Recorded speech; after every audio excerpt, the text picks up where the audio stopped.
So, Josh, let's just jump right in. We're a week to go. It's been very close. I use the phrase tied and getting closer. But let me ask you, do you still think it's tied right now? Well, Dana, this is a very, very close presidential election. But if you look at almost all of the high quality polls and look at the trend lines, whether it's the national polls or the battleground states, and you look where this race was a month ago and where it is now, there's no doubt that Donald Trump has the late momentum. Yep. You saw the Wall Street Journal poll nationally showing Trump up by a couple points versus a more favorable outcome for Harris a month prior. You look at, almost every reputable survey has shown the momentum in Trump's direction. That said, these are still margin of error races. And when you look at the battleground state numbers, Dana, especially those three Rust Belt states, the Midwestern states, Wisconsin, Michigan, and also Pennsylvania, we're talking, and I've talked to strategists on the ground in both or all those three contests, and we're talking literally like statistically tied 1 point races in all the internal polling I'm hearing. So this is going to come down to the wire. I think we're going to have a long couple days, frankly, of counting and getting a call after election night. But look, I think the momentum is clearly in Donald Trump's corner. Okay, a couple of things here. I agree that right now it definitely just has a feel, aside from the polls, of momentum.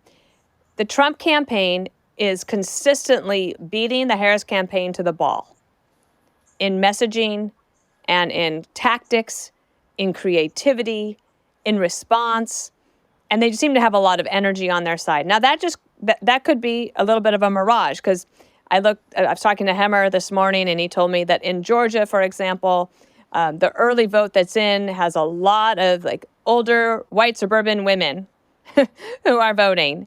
I don't know what that means necessarily, but it might mean that there's a little bit of a movement for Kamala Harris there. Who knows, actually? I mean, as I'm even saying that, I don't actually believe it. I feel like the momentum is on Trump's side. Will that be enough to make the difference in the battleground states? I don't know. But I also know this, Josh. Just looking at media trajectories, there were some stories in today's papers that indicated to me that the Democrats are already planning on how to handle it if they lose. And if they are writing articles like that, then that means that the feeling out there is there. But I heard something last week that made me sort of tap the brakes on my thinking. Because part of me thought last week that it felt like 2016, where Trump ekes out a win, right? And then people are surprised. The polling was wrong, etc. Then I said, actually, it feels like 2012 when Obama won. And I'll tell a funny story here, if you don't mind. At that time on the 5, Bob Beckel was still with us, the late Bob Beckel, our wonderful friend. And I was convinced and pretty much wanted Romney to win. Not pretty much. Obviously, I did, but I was trying to be a responsible journalist. But I only had the 5 at the time as a show. And so I'm on record in the lead up on the Friday night before the election in 2012 saying that Romney is likely to win or has a good chance to win or something like that. And after the show, Bob Beckel pulled me aside and he said, "Kid, I hate to tell you this, but I want you to be prepared. He's going to lose. Obama is definitely going to win." And I remember going home so mad at Bob Beckel. And then on election night, I think that we called that election around 9:30 at night or something. It was really early.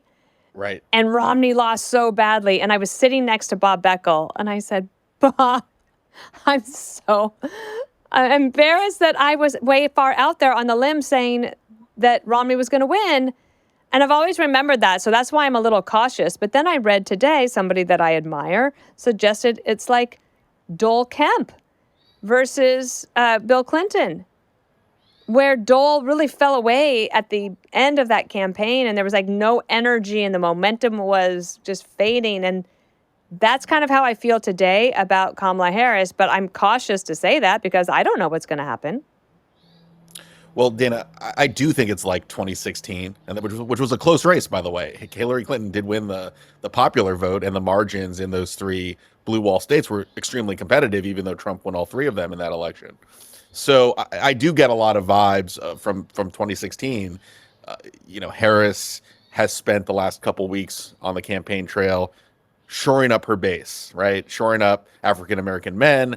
Michelle Obama giving that speech this week on abortion rights, reproductive rights. The people who care about that issue, abortion being one of the strongest issues for Democrats, are going to be voting for her anyways. It's about increasing margins, increasing enthusiasm among their core voters. They've been showing signs of worrying about slippage with some core constituencies that make up the working class base of the party, namely men. The leaks that she wanted to go on Joe Rogan's show and then ended up not doing it. I mean, to me, that is a sign that there is something in their internals, in their internal data that suggests they're not where they need to be at this late stage in the campaign. Even the last event that I believe that Vice President is doing is in Philadelphia with Bruce Springsteen. I was in Philadelphia with Bruce Springsteen and Hillary Clinton and Barack Obama in 2016, and I remember this. Speaking of anecdotes, I remember this really clearly.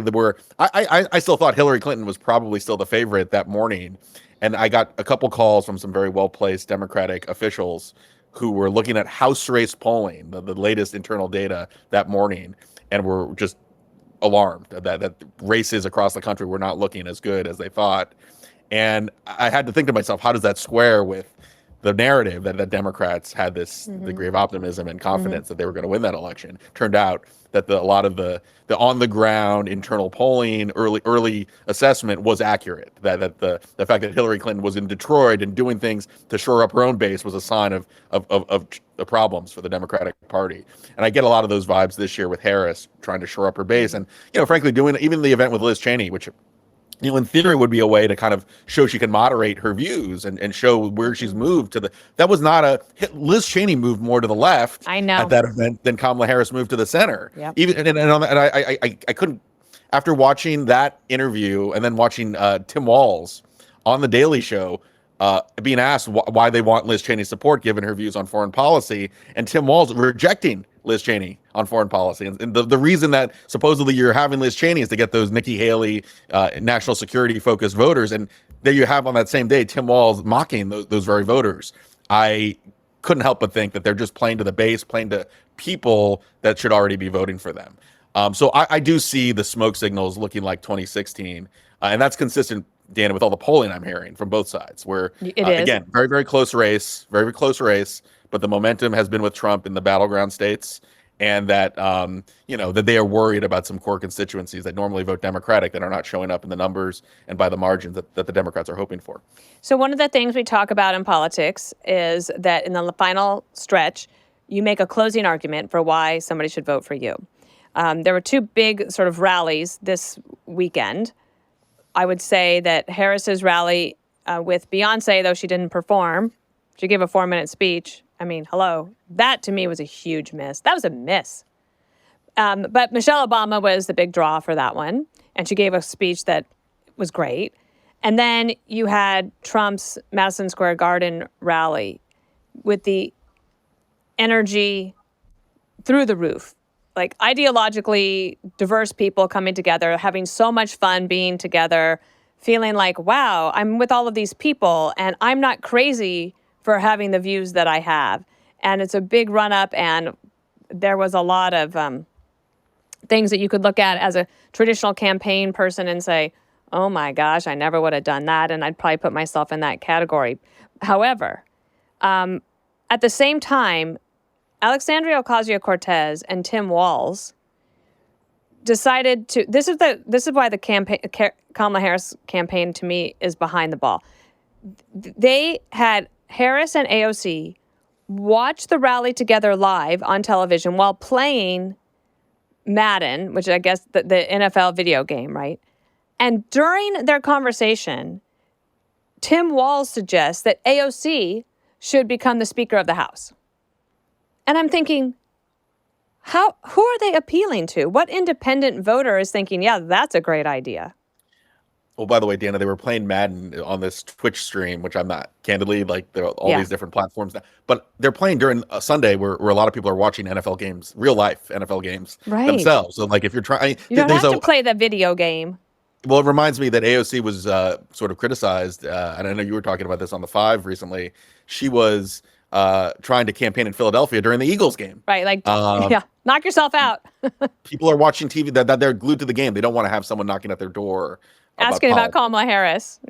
I mean, that could turn you off. I mean, that could lose you voters. So, yeah, there's been a lot of odd moves from the Harris campaign. Look, I'm not. I think that the Madison Square Garden rally was a risk, and I think it didn't play well for the Trump campaign. When you have Republicans like Rick Scott, you also have Maria Salazar. Some of the New York representatives as well, criticizing one of the comedians, which I didn't think was that funny. Yeah, and like the comedian, like attacking Puerto Ricans. Yeah, I love to go to comedy shows, and I laugh at everything. I always laugh.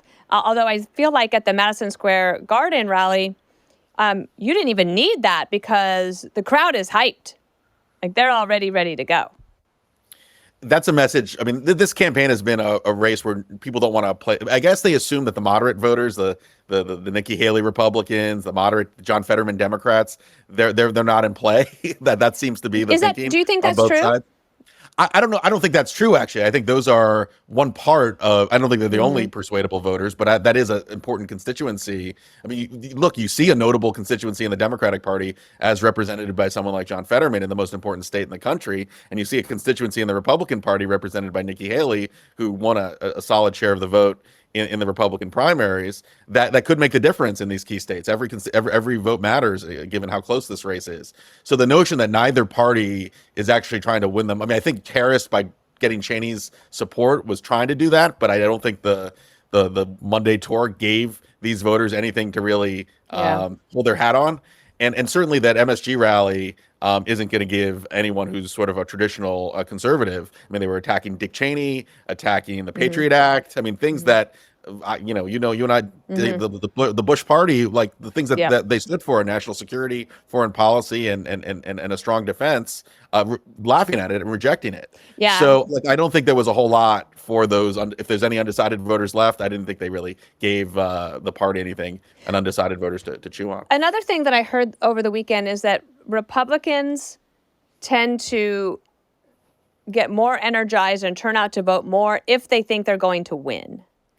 So what we've been talking about is that the momentum shift feels like it's in Trump's favor, that could help Republicans get out to win. But at the same time, I was told that Democrats tend to turn out to vote more if they think they're going to lose. So then I feel like, we just evened it out again.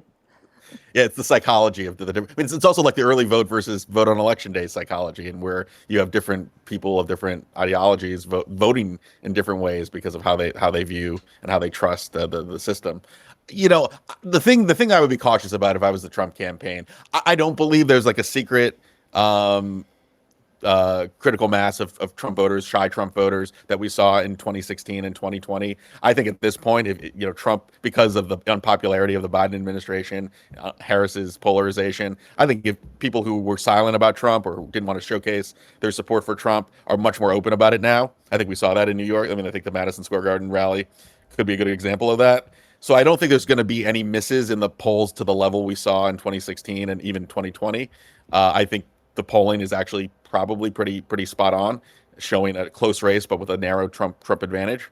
And so I think, if you're Trump, I wouldn't get too cocky about going to states that are blue states when you need to win the core 7. You need to win Michigan, Pennsylvania, Wisconsin, Georgia, North Carolina, Arizona. Those are the big ones. It doesn't matter if you get close in Virginia. It doesn't matter if you get close in New Mexico. Ultimately, you need a win and spend every moment of the last week in the campaign focusing on those battleground states, because that's where the game is going to be decided.